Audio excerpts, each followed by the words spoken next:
Good morning, natural gas. It's Monday, August the 3rd, 2026. I'm Tim Beggins, president of Elk Trading Company, and this is the top news for natural gas.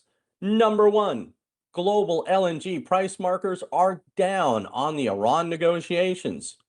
Number two, the EU extreme heat is set to return August 13th and 14th, in particular toward France and Spain. Number three, in the US, storage expectations center around a build of plus 25 BCF, which would be considered slightly bearish. And number four, two LNG tankers were hit by drones in the Strait of Hormuz over the weekend. Let's turn to the spot September natural gas contract. We're currently trading at 275.60, up just 9 ticks here. And as you can see, we're holding below the 13-period exponential moving average, which came in today at 281.60. The RSI is pointing higher, but it is actually going sideways for the moment. It's open to the upside, but we're looking for a bullish catalyst. Let's turn to the hourly chart, and as you can see, we're above the daily pivot today, which came in at 275.40, but we're really struggling to get above 279.5 with any sustained momentum here. The RSI is now starting to point a little bit lower here, so we're losing momentum on the hourly chart. Even as the daily says, let's see if we can press to the upside here. So we've got a mixed signal going forward. Let's turn to the April through October strip here, and we're actually up here. Currently, right now, we're up 1.4 cents here to 3.094. That's good news because the RSI is pointing to the upside. We'd like to see if it can test this down trend line here. In order to get bullish, we need to close above that trend line for 2 consecutive days. What's pressing this? Again, super El Nino concerns that we'll have a very warm winter and therefore we'll have too much in natural gas storage come the injection season, April 1. Let's turn to the grid here. And here is ERCOT today, expected to be just over 88,000 megawatts here. Renewables here will peak out somewhere just below 41,500 megawatts right now. Natural gas is picking up about 38% of the fuel mix here, just over 23,800 megawatts in demand. That's good news there. But again, solar is the king here in ERCOT. Let's turn to the national grid. And as you can see right now, everything is expected to be fairly stable here. Everything, MISO might be the big one here at $88, but generally speaking, everything is just expected to be fairly calm across the grid for Monday. Let's turn to the weather. The 6 to 10 day temperature outlook above normal right across the middle section of the country here, especially as we get into Colorado, Kansas, Oklahoma, Panhandle of Texas, and parts of New Mexico. So warm temperatures across the midsection of the country. That will continue as we get into the 8 to 14 day temperature outlook. And that warmer temperature sinks back toward the southeast here and up the east coast with just near normal temperatures up around the Great Lakes and New England.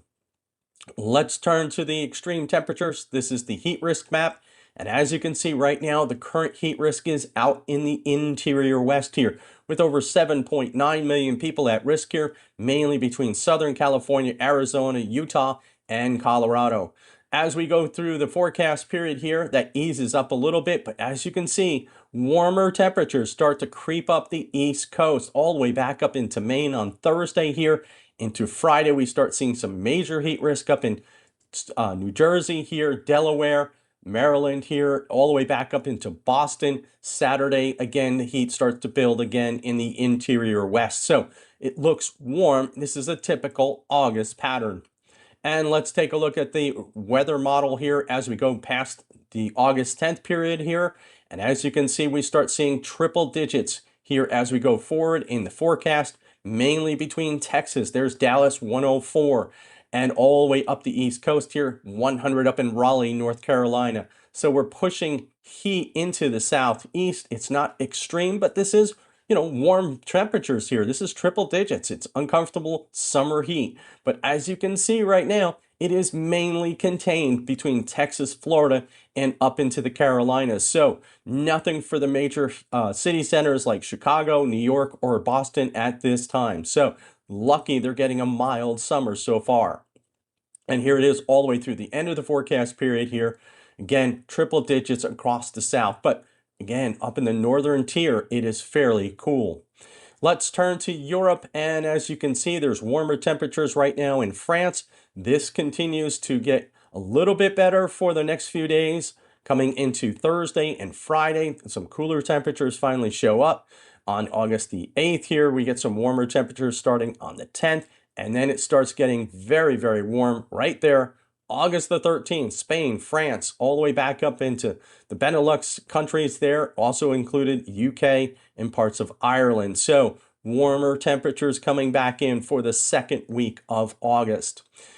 And here is the TTF price here. This is in euros per megawatt hour. And what we were showing here is that prices are down 3%, 3.2% here. Why? Because we're supposedly negotiating with Iran.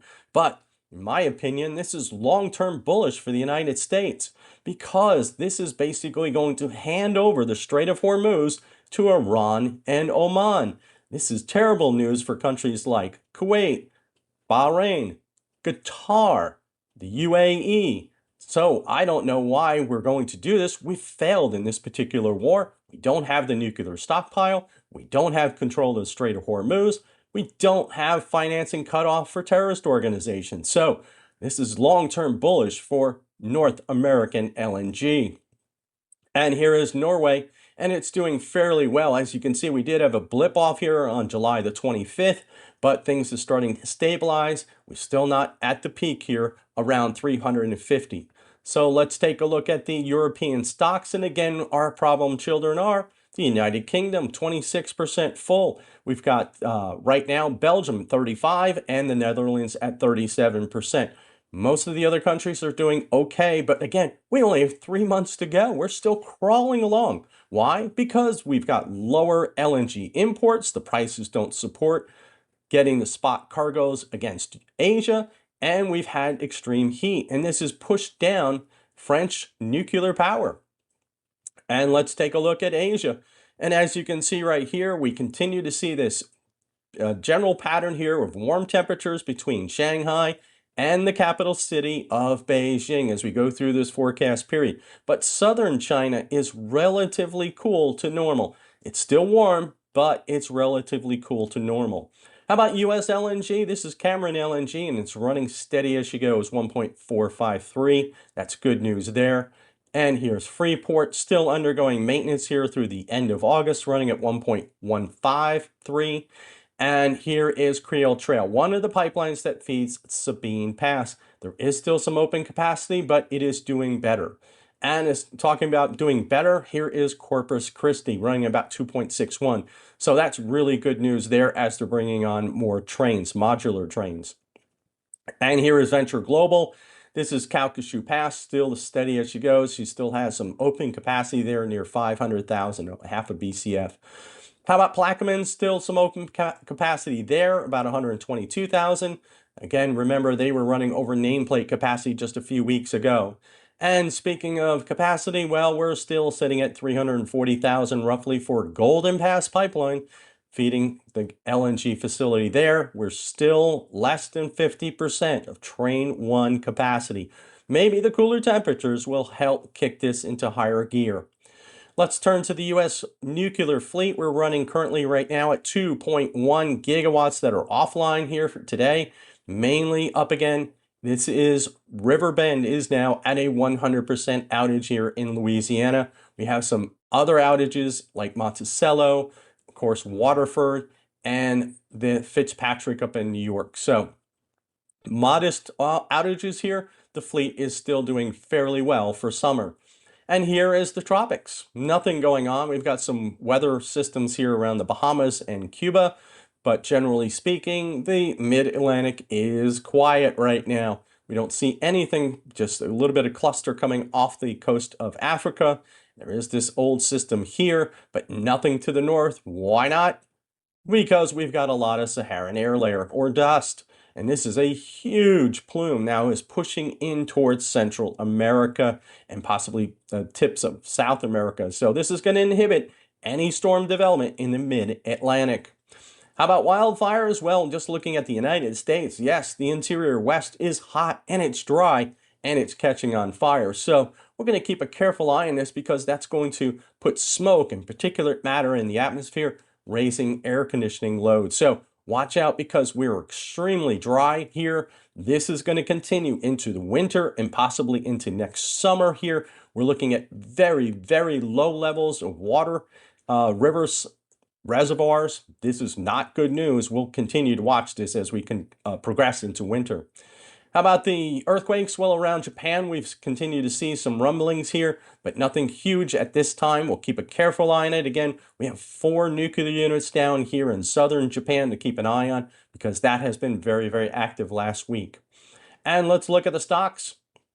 These are stocks in the oil and gas E&P sector, stocks between $2 and $10 billion, have a high short float over 10%. And we've got CRK up just a little bit today. Matador behind me here down 1.18%. So we've lost a little bit here on our little viewer board here. We lost a few players here. So we've only got 5 instead of 7. So good news there as some short covering has undoubtedly occurred. So let's take a look again at the September contract. We are currently sitting down 3 ticks now, 2.744. Not much going on here. Storage expectations centering around plus 25, which would be considered mildly bearish. Why? Higher wind generation last week. Let us know your thoughts in the comments section below. Please hit that like and subscribe button. Thanks for listening. We'll see you tomorrow.